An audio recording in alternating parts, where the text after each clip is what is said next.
Welcome to Hoardganize with Professional Organizer Rachel Seavey.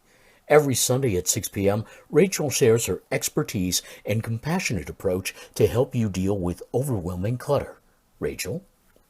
Hey, collectors! Welcome to the Hoardganize podcast. I'm your host, Professional Organizer Rachel Seavey, and this episode is all about why people clutter. Specifically, why do you clutter? I walk into many different homes that look very, very similar. Even the same items are collected. However, the reason that the home got that way is always very different. People do not clutter for the same exact reasons at all. And there may be several different reasons contributing to why you clutter and why you continue to hold on to these things that no longer serve you. Understanding why you clutter is the key to getting your home organized. I know this is hard for some of you and you just want it done, but understanding why you clutter is really the key to getting your home organized and, most importantly, keeping it organized. On my previous episodes, I've discussed organizing methods and techniques because I know that you desperately, desperately need them. And you now have an arsenal to help you handle all the physical clutter. I wanted to provide you with some tools to help with the mental and emotional clutter. So I decided I would create a series called Scratching the Surface. You've cleared the physical clutter, or you're beginning to, or you're in the process of clearing the physical clutter. And now you have access to your metaphorical surface. You need to understand why you clutter. Scratching the Surface series is intended to help you provoke thought as to why you clutter. I'm not a mental health professional, but I have been trained in the art of motivating people and change and encouraging people to understand themselves. So you should always seek the advice of a mental health professional for treatment. Let's try and understand why you save collectors. I'm going to cover reasons that I have personally discussed with disorganized clients like yourselves. I haven't even created a list. I know that I love my lists and, 15 tips and things like that. I just made a little rough draft of things that I've heard over the last few years. This is why a lot of people save. And in some of these reasons, you could have 3 or 4 of them might be similar to your situation, and some different combinations. Like I said, no client has ever been exactly alike on why they keep things. So I'll start with some obvious ones kind of to warm us up here. People keep things for sentimental value. A lot of people inherit things. The object reminds them of somebody that they've lost or a time when they were really happy. So they're hanging on to that item because it's sentimental to them. And so I think we all can relate to that. Even I have items that are sentimental, believe it or not.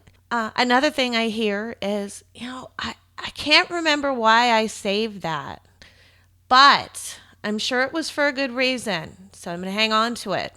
Some people save things because they are afraid that once they let it go, they're going to need it again all of a sudden. It's the just in case.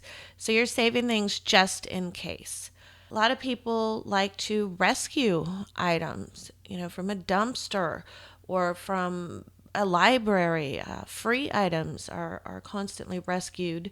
So perhaps you might have that kind of a personality where you like to rescue items even if you really don't need them or use them. I've encountered people that have pianos, but they don't play the piano, but the piano was going to go to the landfill, so they decided to bring it in. And now it's just covered with clothing and paper. Another reason, and it's a biggie, is that items are of value. Oh my gosh, I spent $100 on that shirt that's too small that I've never worn. It was 10 years ago, but I did spend that $100. And so it does have some value.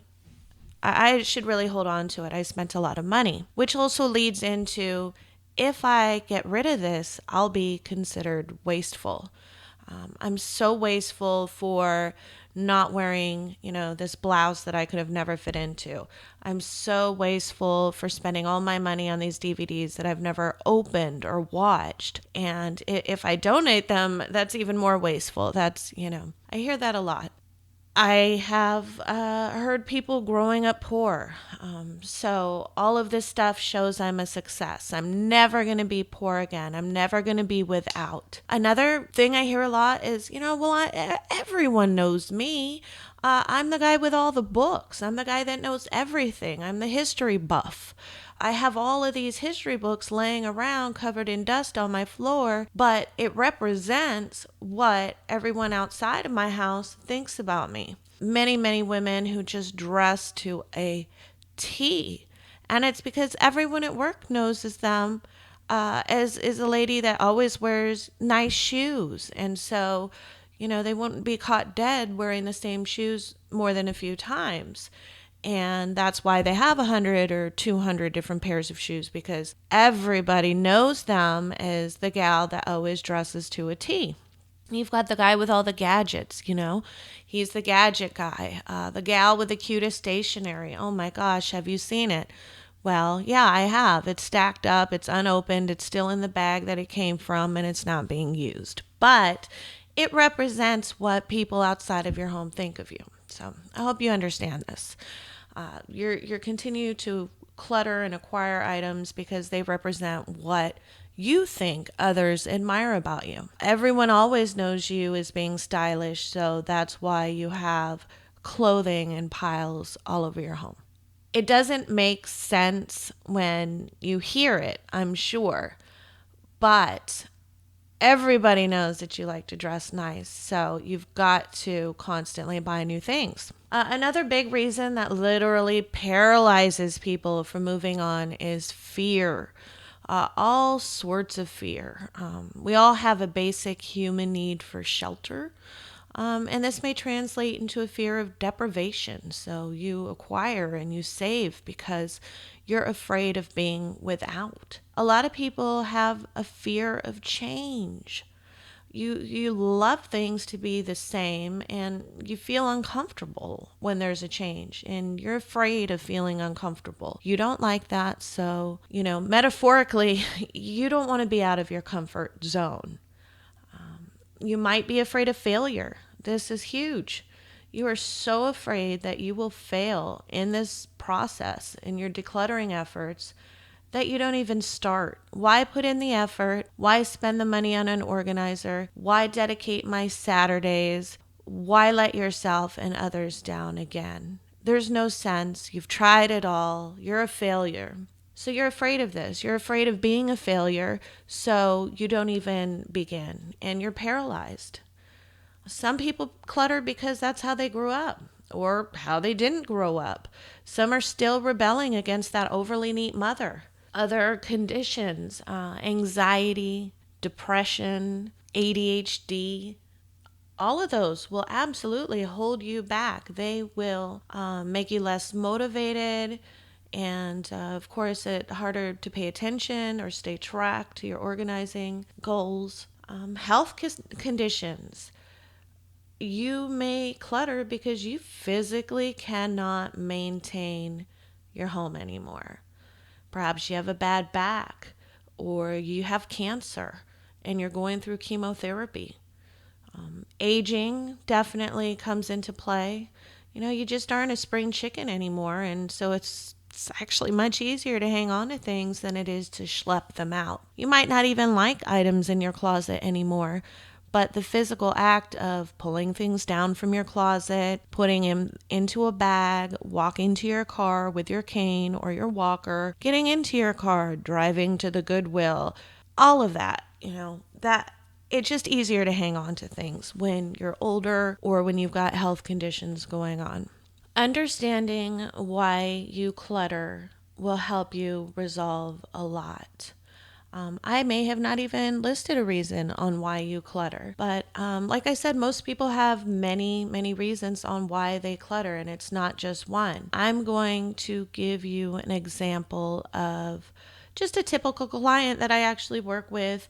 No one in particular, kind of a combination of several, and but very similar to the type of people that I work with. And I'm often encountering types of cases with many different variations. I honestly, really, really, truly have never met two people that have cluttered for exactly the same reason. So I'm going to end you with a kind of manufactured case study. I'm going to call her Rebecca.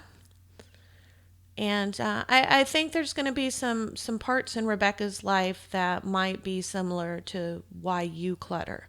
I've kind of tried to create someone that's got a lot going on, as many of us do, because life happens. So, Rebecca is a baby boomer. She grew up with parents from the Depression. She was raised in a waste not, want not home, and her family never threw anything out. She was never taught to clean or organize, and she feels like this caused her to fail in her marriage. Her husband left because he just didn't understand the clutter. This caused Rebecca, the abandonment caused Rebecca major, major pain and loss. She fell into a depression. She continued to clutter, and she created a metaphorical and physical barrier keeping everyone out, so that would never happen to her again. She never wants to feel the pain of someone judging her and leaving her again. For the last few years, Rebecca has been suffering from bad knees. She most likely needs a knee replacement. Her current physical state has made it so that she can barely walk or bend down to pick things that she's dropped. The doctors have, of course, prescribed Vicodin for the pain, which just absolutely makes her feel loopy and exhausted. So, this further exacerbates the obvious depression which she's developed. Honestly, at this point, Rebecca has given up.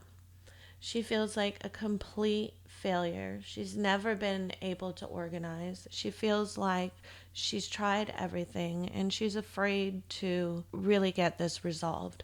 Unfortunately, the physical is the dishes and the garbage have now stacked up all over. And unfortunately, this has invited rodents and it's invited flies, spiders, and she's terrified to have anyone in to help. Does your story sound like Rebecca's? Are there similarities with her story and yours? I suggest that you take some time to write in a journal about why you believe you clutter. This information will be crucial to your success. Understanding why you clutter is imperative to your success. Once you understand why you clutter, you'll be able to identify when you start feeling scared or overwhelmed or in pain, and you'll begin to teach yourself or start thinking about some new techniques and methods to get out of your old patterns. I've also found cluttering's a lot like addiction. The first step is realizing you have a problem and you've got to understand why. It may not be hoarding at all. You could be physically unable to take care of your place. You could be emotionally and mentally and physically drained from anxiety and depression. A lot of the times I'm working with people that are not true hoarders. Although their house looks like a hoarding situation, they're actually cluttering for many more reasons than being a true hoarder. So, collectors, I'm going to wrap this up. But if you are listening to this podcast on YouTube, please show me some love and click that thumbs up button. Subscribe to my YouTube channel or leave a comment. I love hearing from you. You can also email me at Rachel, Rachel, at collectorcare.com. Until next time, collectors, and remember, happiness is a place between too little and too much. This has been Hoardganize with Rachel Seavey. New episodes are available every Sunday at 6 p.m. and also on the Collector Care YouTube channel. Download Rachel's Affirmations for Collectors on iTunes or Amazon.com, or sign up for Rachel's blog at collectorcare.com and receive 7 tips for clutter-free living. Thanks for listening.